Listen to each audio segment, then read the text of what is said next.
The FBI is the most sophisticated law enforcement agency in the world, pursuing the most dangerous criminals.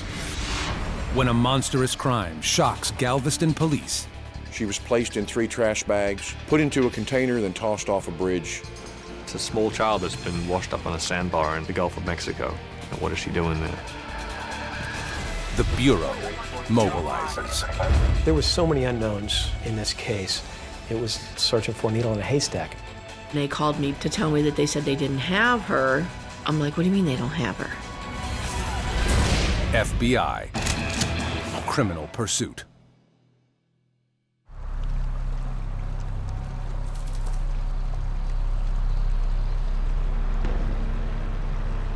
October 29th, 2007, 10:30 p.m. Robert Spinn is fishing for flounder in the Galveston Bay when the wind picks up. Unable to see fish through the choppy water, he decides to head 1 mile south of his usual spot. I don't normally fish there, and just something put me there, and I feel like I was there for a reason. He cuts his engine and anchors his boat by an uninhabited island. Suddenly, he notices something that's out of place.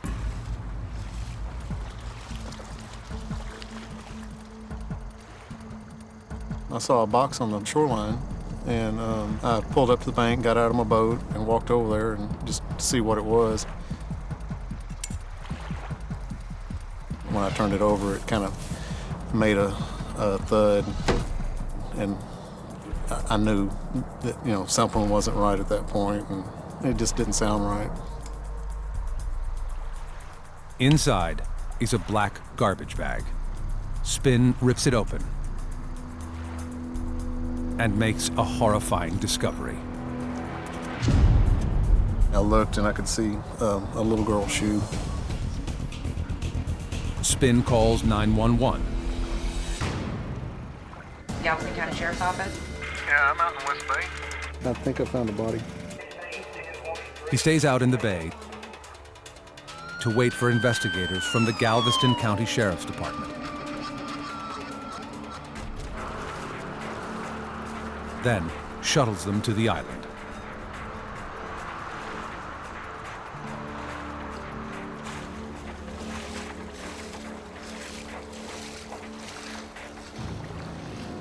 Police confirm that the box contains the body of a child.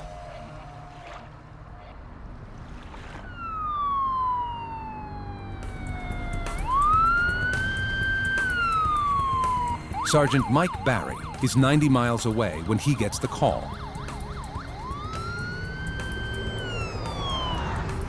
Randy, does it appear to be a child? It appears so. He can't help but think of his own family.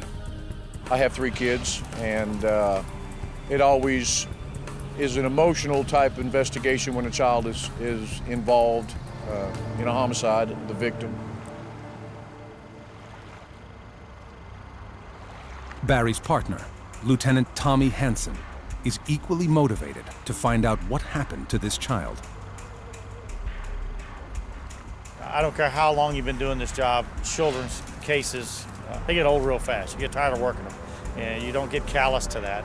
It hit us hard, but then, you know, you shake it off and you go to work. Sheriff's deputies scour the island for evidence. But there are few clues. Did someone kill the child? Or was the death a horrible accident?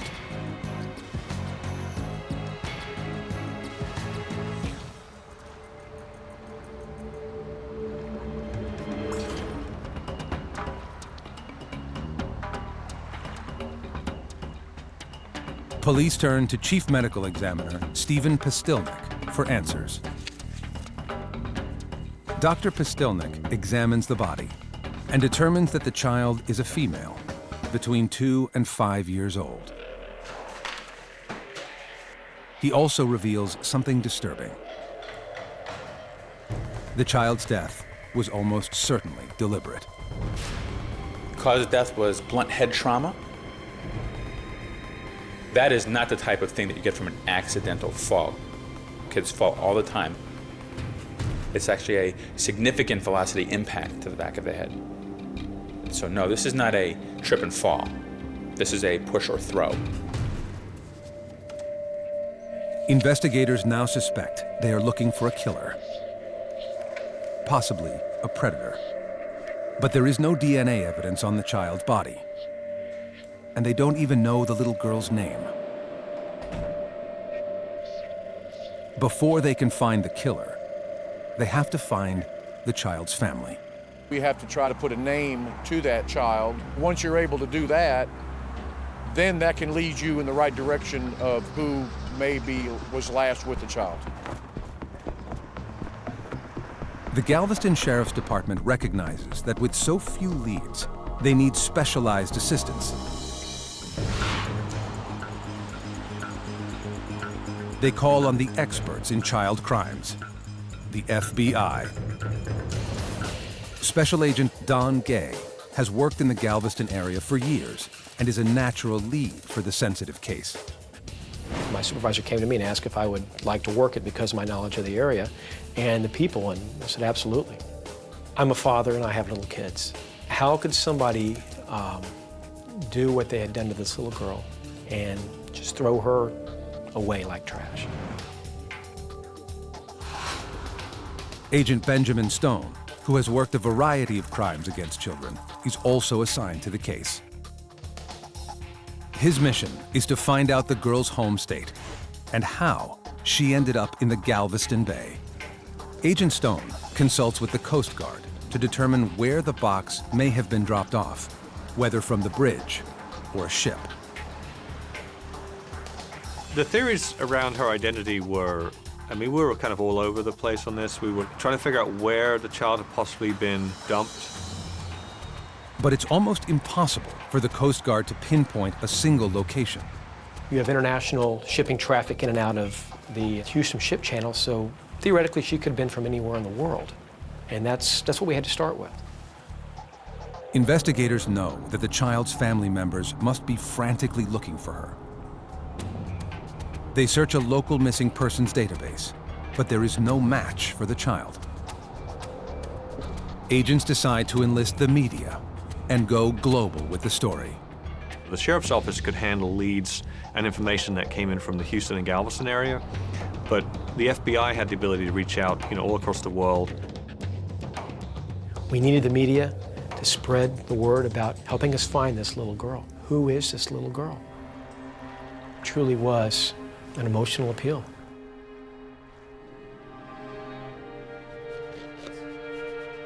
A forensic artist works to give the mysterious little girl a face.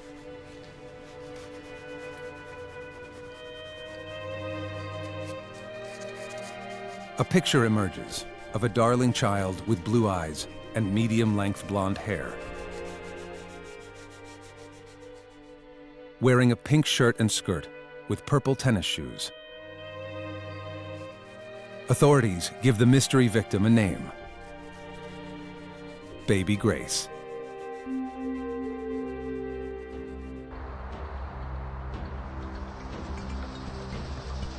Baby Grace is now America's child. The Sheriff's Department holds a press conference and shows the tiny shoe found with Baby Grace's body. It may be a long process, but we're not going to quit until we figure it out. They plead with viewers to call in with information. Investigators can only hope that somebody, somewhere, will recognize the little girl. If we could put a name to that child, the odds are we were going to know who was involved with this. Nobody discards a child like that if somebody doesn't know something about it.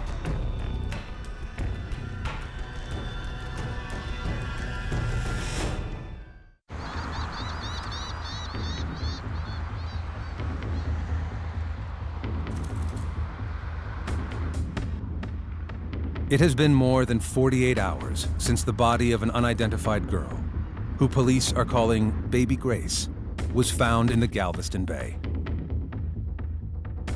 FBI agents and the Galveston County Sheriff's Department are working furiously to figure out the child's identity and why she was killed. There was blunt force trauma to her head. Is it abuse? Was it child abuse? With ships constantly moving in and out of the Galveston waterway, the body could be from anywhere in the world.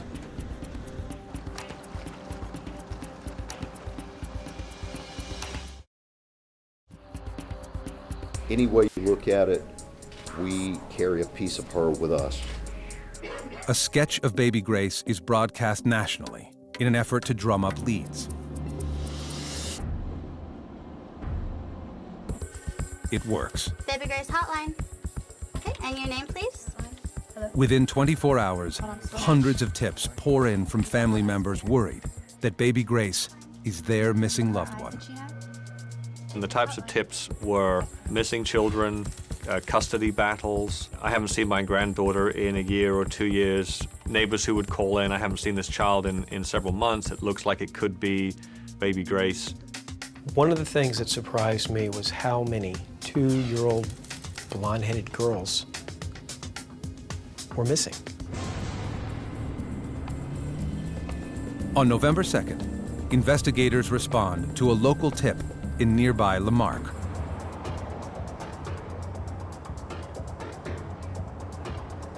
A man says a girl resembling baby Grace lived across the street until her family abruptly moved out during the night.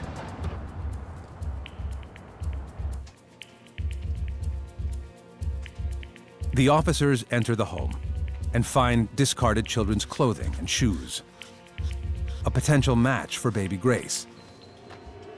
But the family is nowhere to be found.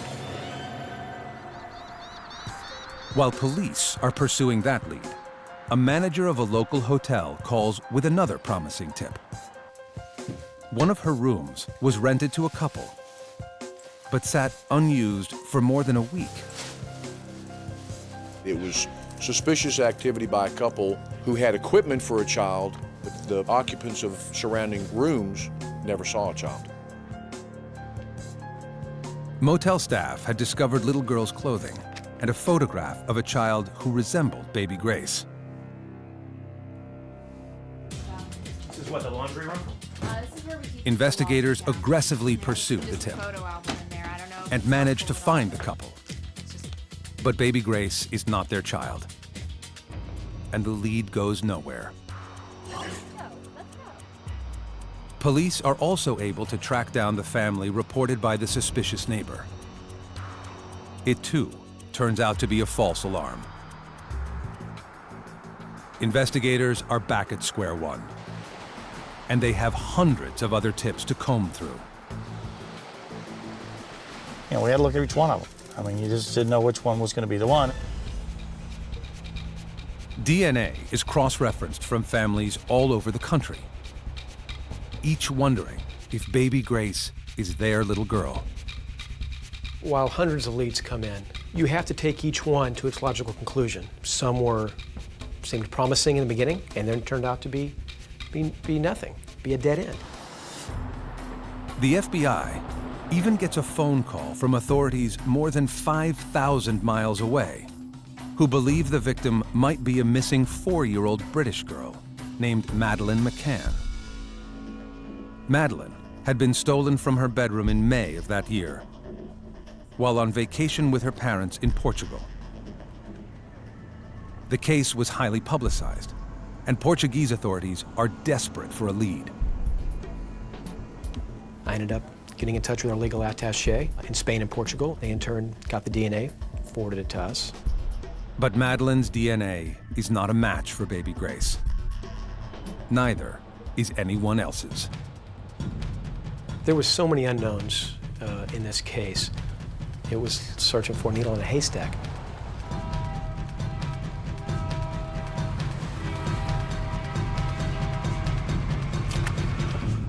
The tide seems to turn when 2 fishermen call with a tip. Just days before baby Grace was discovered, they were fishing in the same bay where her body was found when they saw something suspicious. These two gentlemen were fishing at a boat ramp pier in Hitchcock when they noticed an older model vehicle towing a boat pull into that particular boat ramp and launch. The couple, a man and a woman, had no fishing poles, just a blue container. They headed out into the bay.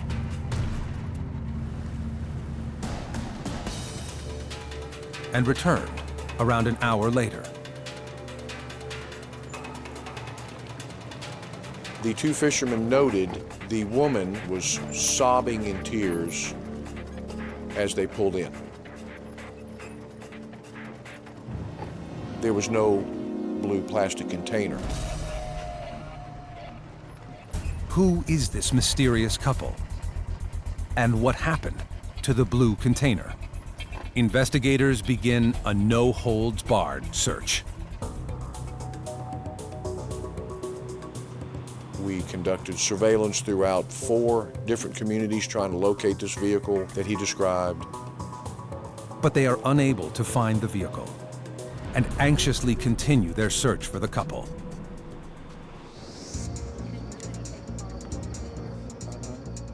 They have another opportunity to find them when a candlelight memorial service for baby Grace is held in Galveston. Agents stake out the vigil in hopes the killer, or killers, is in the crowd. Could the people that committed this horrible crime show up? Absolutely.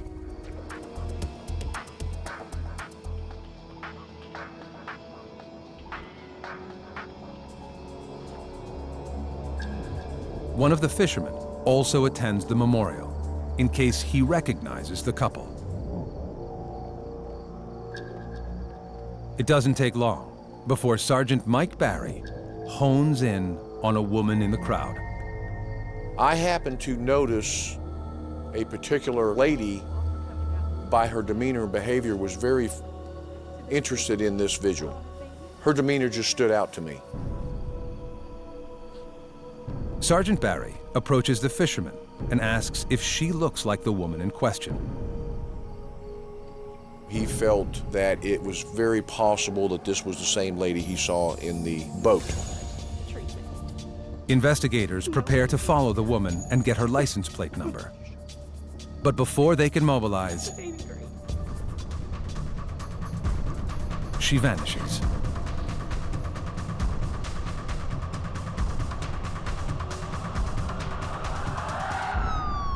Is the mysterious woman baby Grace's killer? Agents must find her if they have any hope of bringing justice for the little girl. No stone was going to be left unturned in determining her name and who this little girl was.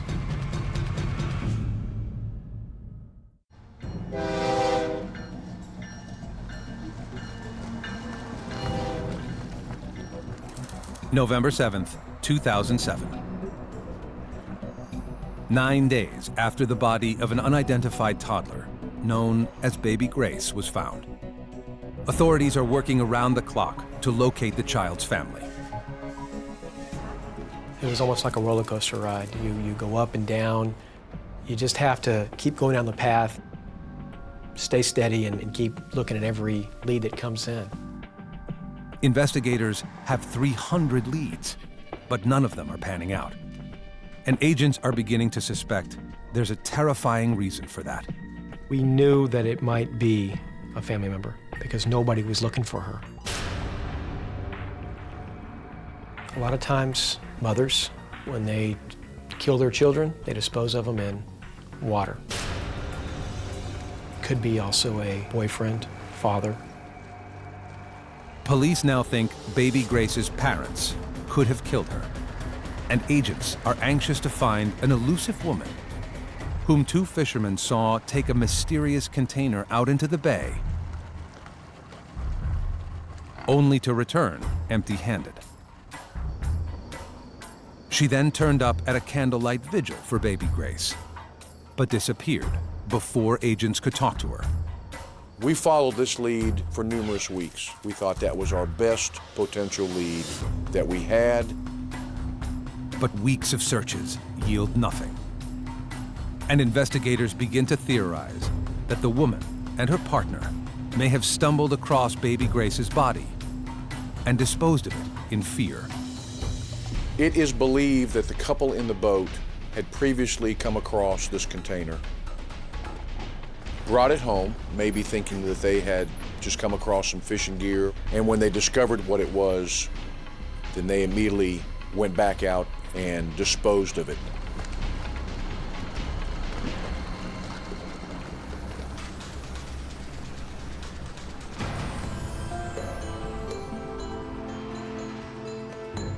While investigators continue their search, 47-year-old Cheryl Sawyers is more than 1,500 miles away in Mentor, Ohio, browsing on the internet. She suddenly comes across the story of baby Grace. Something about the child's clothing, a pink top and skirt with purple tennis shoes, catches her eye. She's reminded of an outfit she had given to her 2-year-old granddaughter, Riley Ann. And it wasn't so much the composite drawing. I mean, it resembled her. She had the curly blonde hair and that. But it was more the clothing that she had on. I bought all of her clothing. Cheryl, whose granddaughter used to live with her, hasn't seen the child in months. Riley's mother, Kimberly Trenner, had been in a custody dispute with Cheryl's son, Robert, when she suddenly disappeared with the child.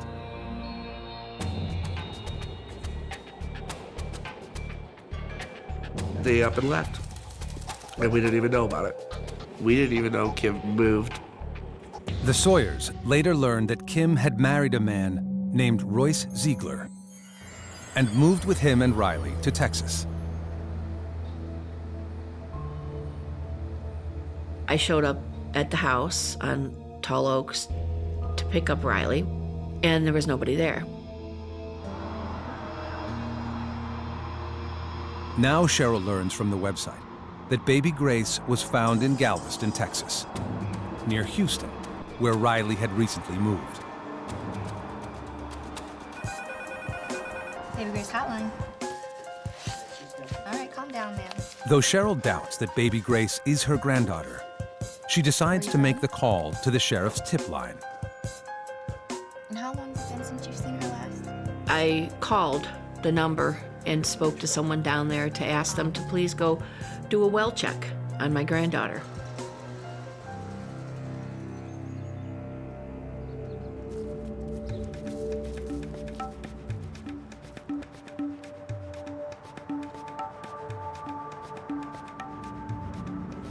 On November 10th, investigators dispatch an officer to the house where Riley lives with her mother, Kim, and stepfather, Royce Ziegler.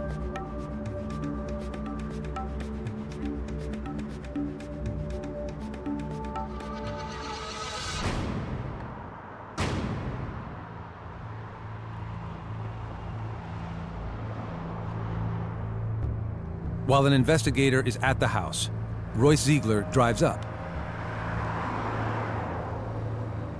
He readily identifies himself, but says Riley no longer lives there.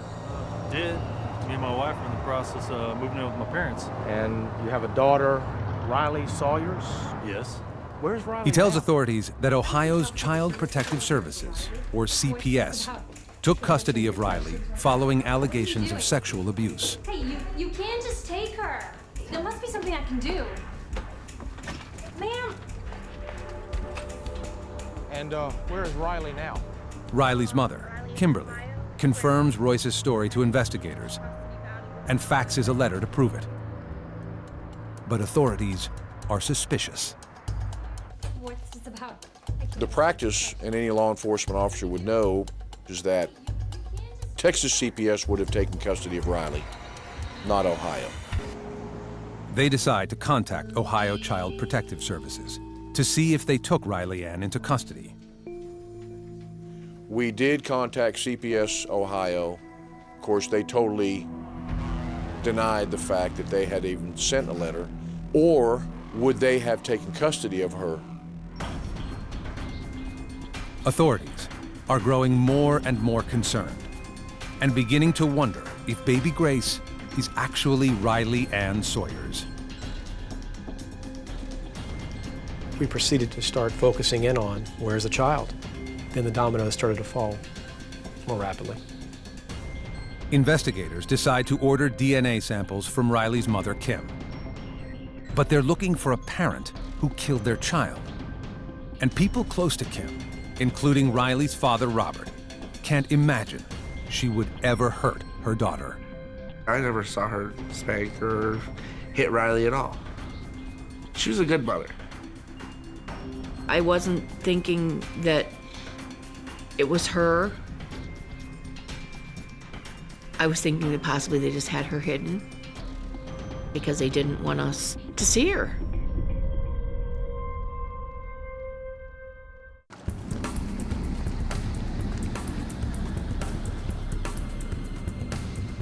Galveston, Texas.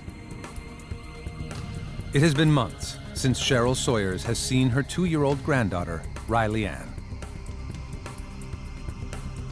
Riley's mother, Kimberly Trenner, claims she was taken by Child Protective Services. But the story isn't true, and Riley is still missing. The red flags obviously go off, and you're, what's going on? Where is this child? Is baby Grace really Riley Ann Sawyers? It's inconceivable to her father, Robert, who can't imagine Kimberly hurting their daughter. She was great with Riley. She was a great mother.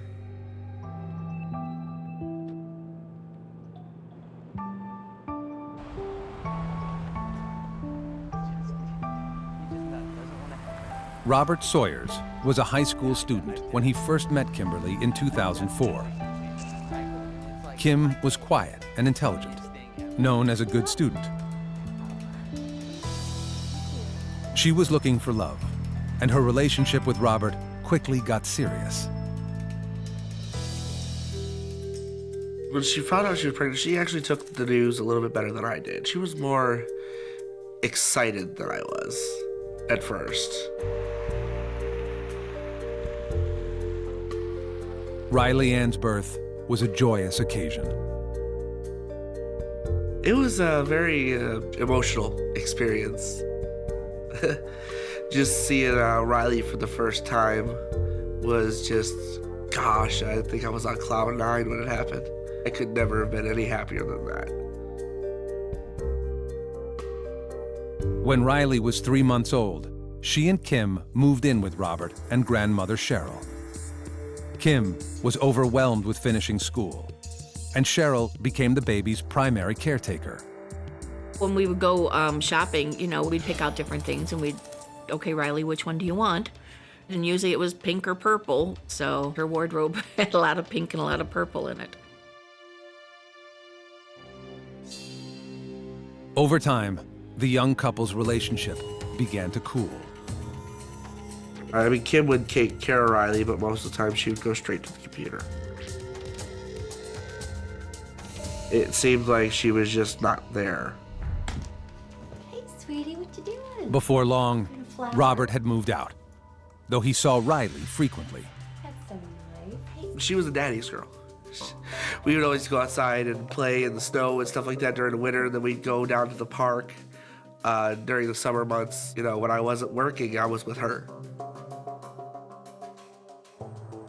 Kim continued to live with Cheryl Sawyers, but was lonely for romance. She began an intense relationship with Royce Ziegler, whom she had met over the internet. She was saying she had a boyfriend. I said, you do? I said, who? But then when she said he was in Texas, it's like, well, how does that work? How do you have a relationship with somebody who lives, you know, 1,500 miles away?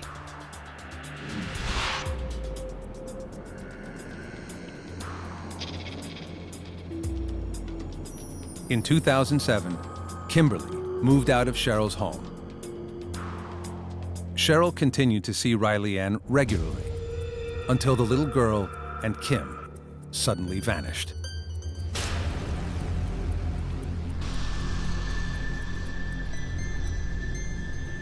I didn't know where they were, how my granddaughter was. That was upsetting. After having her there every day for, you know, 2 years. All of a sudden, she's not there anymore. Cheryl later learned that Kim had moved with Riley to Texas without telling a soul.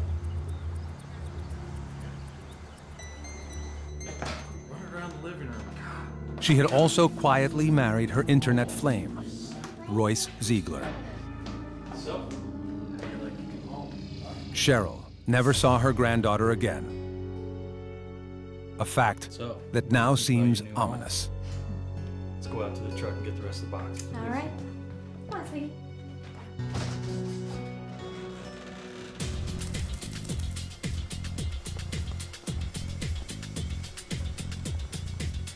4 weeks after the body of baby Grace was found, Sergeant Barry and Lieutenant Hansen are called into the station to meet with Kimberly and her attorney.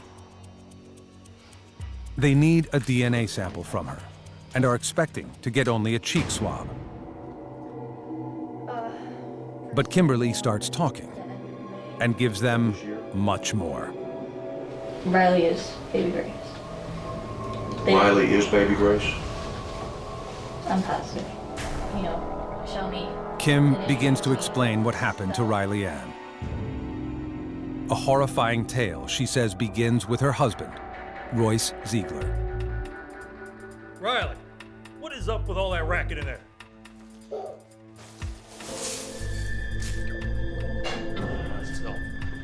Riley! According to Kim, Royce had a history of disciplining Riley harshly. Discipline works when I'm at home. But when it's you and Riley, you aren't doing it right. She says that on July 25th, Royce had grown tired of what he viewed as the 2-year-old's misbehavior. He decided to stay home from work.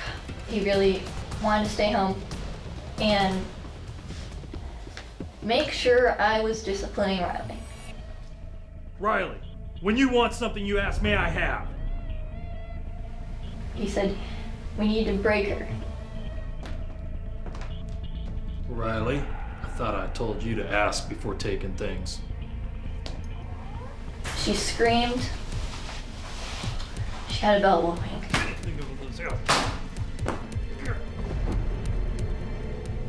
She got her head shoved into a pillow.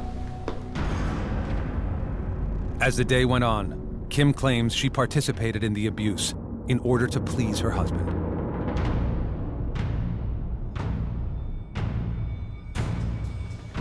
He wanted me to shove her head underwater.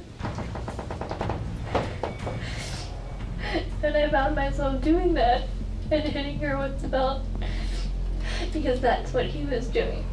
It just seemed like it went on and on and on.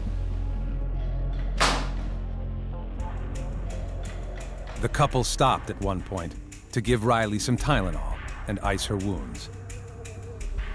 During this, she said, I love you. And it stopped for a brief moment. She said that to who? She had said that to me. I think she had said that to him. But the abuse continued until finally Riley Ann collapsed. I could just feel her going cold. And we had a heating pad on her because we thought she was so cold from the ice. He died in my arm.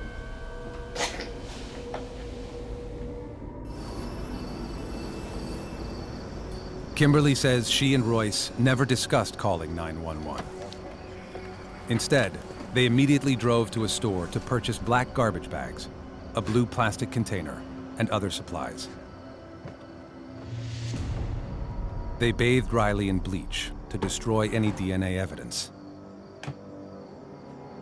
They put her body in the box,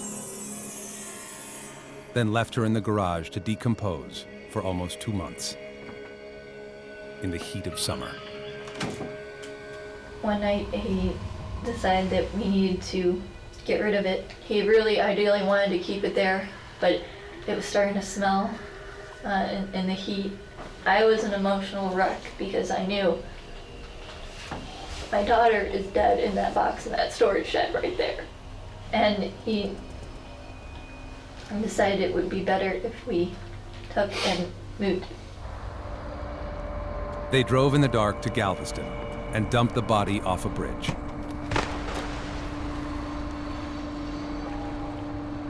Investigators are speechless at Kim's story.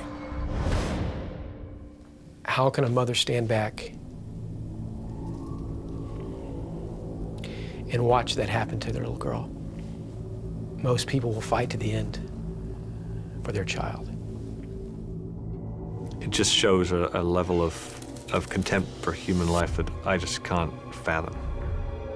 They need to find out whether she's telling the truth, and they need to move quickly. After her confession, Kimberly tells investigators that Royce Ziegler attempted suicide just a few days earlier. According to Kim, he had written a suicide note confessing to the brutal killing. If agents don't get to him in time, there's no telling what could happen. We didn't want to see him do anything to himself or anybody else.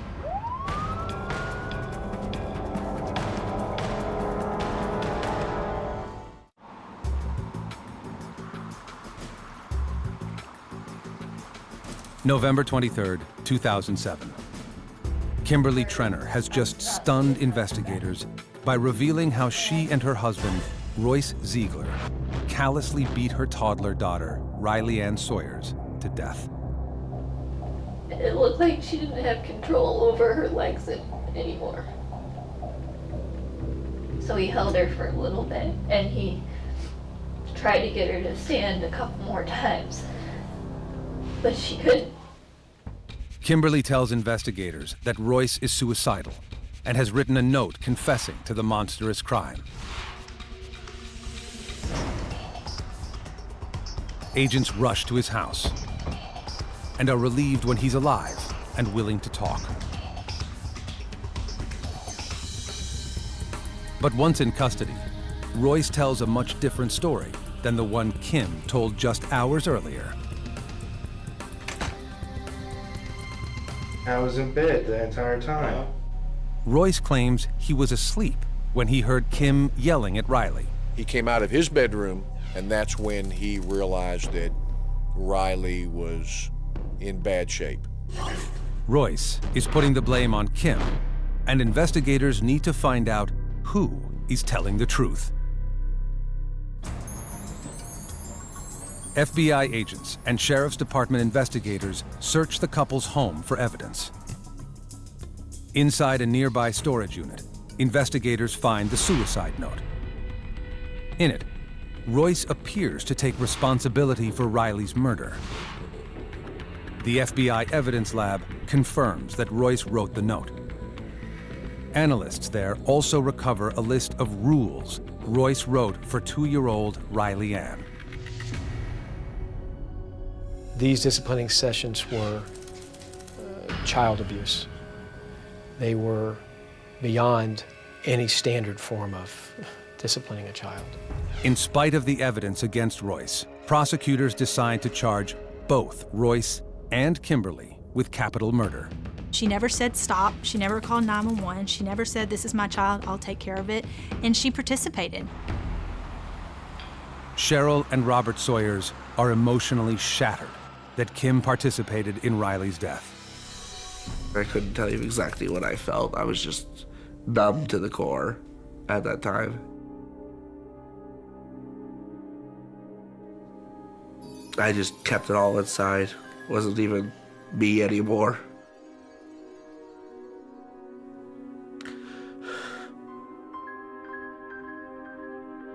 I was absolutely shocked by it. And I still don't know why she would have let it happen.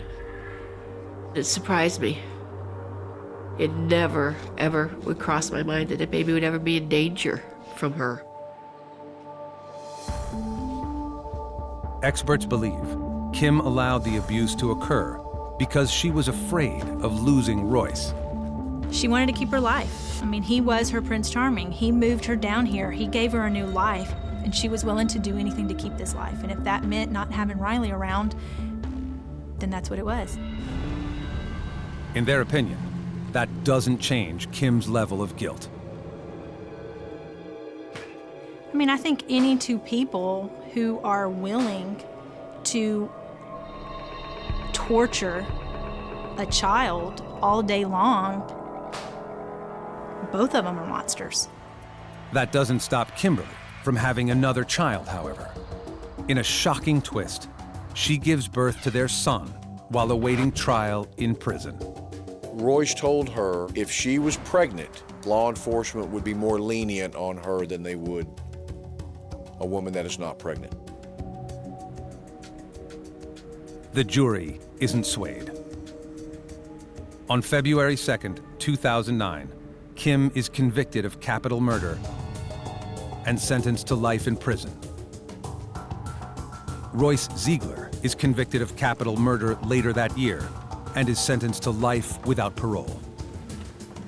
Their son is being cared for by relatives. The Galveston Island, where Riley Ann Sawyers was found, was renamed Riley's Island in her honor. She is now buried in her hometown of Mentor, Ohio. Sergeant Mike Barry, FBI Special Agent Don Gay, and 2 other investigators served as pallbearers, carrying her to her final resting place. I was very touched and honored that I was asked to be a pallbearer. I have to say that God played a part in this for me to be a pallbearer. It was closure for me, realizing that Riley is now in a better place. It was rewarding at the end. Obviously sad, but to at least give her back to her grandmother and give her a burial. Robert Sawyers has since married and has 2 sons. Still, he grieves for his little girl. Spent 2 wonderful years together. It didn't seem like long enough.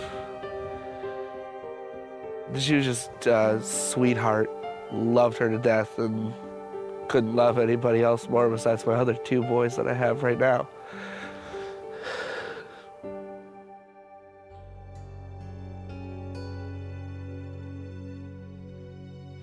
Cheryl Sawyers still feels the intense pain of losing her only granddaughter. She now passes out bracelets with Riley's name on them to raise awareness about child abuse. I don't want anybody ever to have to go through what we went through, and no child should ever have to go through what she went through. And hopefully by keeping her story out there, that you'll have parents, young parents, you know, who will think twice before striking their child.